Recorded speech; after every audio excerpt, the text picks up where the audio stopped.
Ask most horse racing fans, and they will say Gallop Racer 2004 for the Sony PlayStation 2 is the greatest horse racing game of all time. And I agree, it is the best, even to this day. The game might look cutesy on the outside, but spend a few hours with it and you will find that it's a deep game with many great options, including a customized jockey, a long and difficult career mode, and most importantly, solid race mechanics. You must know what early position your horse likes, or he's not going to respond in the latter stages.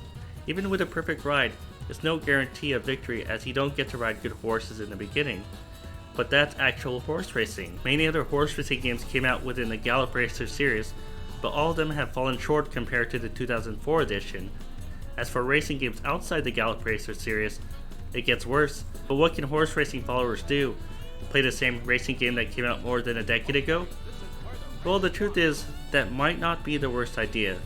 But I want to go over one modern horse racing game anyway, and see how it compares to the golden standard in Gallop Racer 2004. Horse Racing 2016 was on sale for $1, so I bought that one.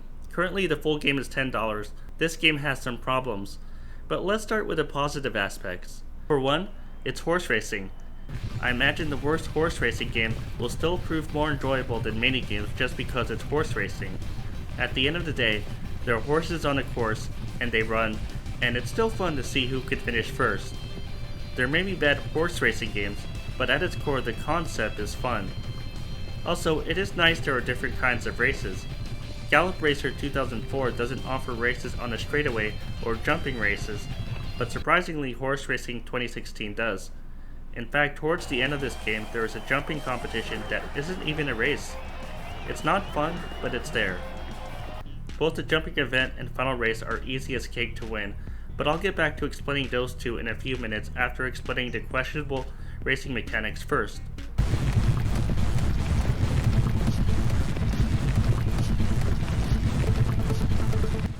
To start off, this game is compatible with an Xbox controller, so plug it in, but prepare to tap the A button a lot.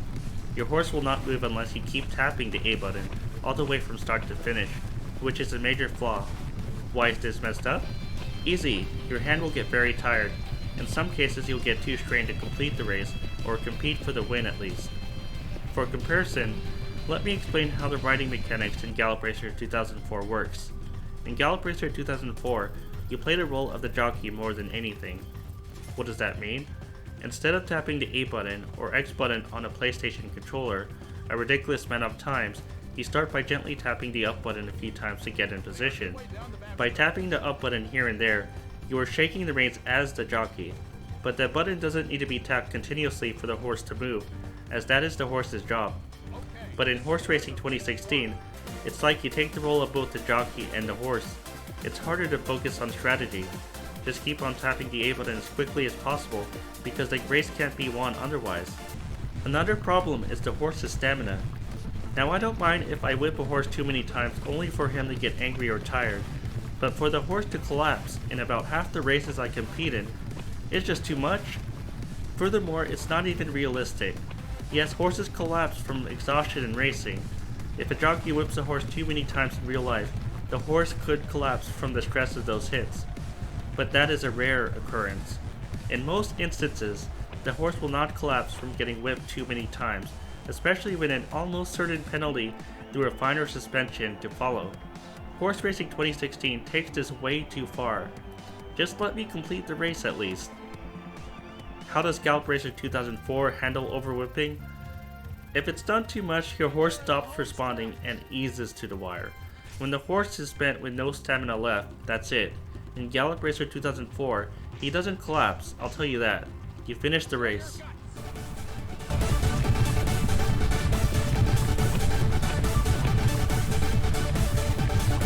When the techno music came on the intro screen, I didn't mind at all. I think the intro music in Horse Racing 2016 has a nice bouncy beat to it, and it works well against the demo race going on in the background. But techno music also plays during the actual race, and I don't know if that's a good fit. In Gallop Racer 2004, there is music going on, but it's more classier and subtle. The race music in Horse Racing 2016 is just all-out dance music, and for me it makes it harder to concentrate. What else is wrong? It just gives the feeling of a cheap game. The race graphics look cheap, the menu looks cheap, the jockey and horse customization options look cheap and limited.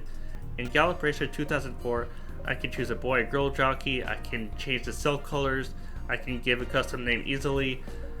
Yes, I know this is a $10 game, while Gallop Racer 2004 probably costs around $40 or $50 back in the day. But it's arguable a $10 game today should match a 2004 game in gameplay and visuals.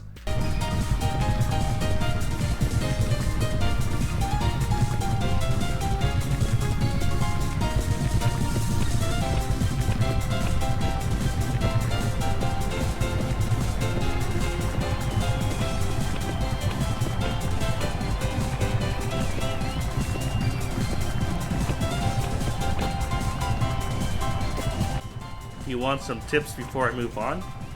Towards the finish line, if by God's grace the rapid button tapping didn't stop you and you're in front, try to block the oncoming horses by shifting to the appropriate lane to stop them.